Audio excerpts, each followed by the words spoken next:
యేసుక్రీస్తు నామములో మీకు అందరికీ వందములు. మరి రాబోయే అణుయుద్ధములు చాలా భయంకరంగా ఉంటాయి.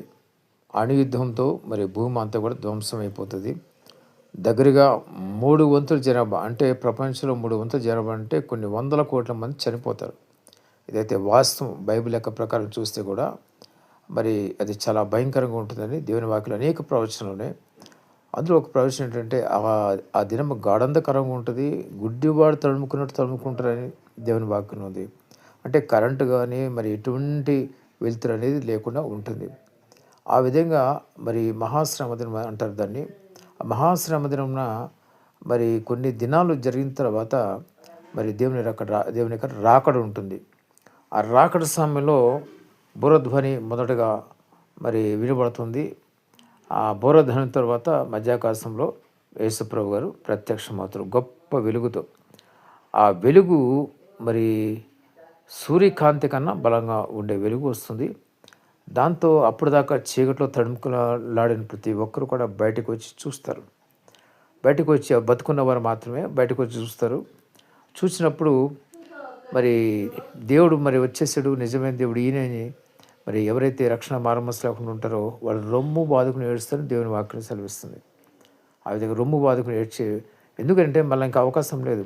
మీరు చూడండి, చాలా చోట్ల మీరు పరీక్షలు ఏదైనా ఒక నిమిషం లేట్ అయితే లోపల రానున్నప్పుడు చాలా అప్సెట్ అవుతారు, చాలా బాధపడతారు.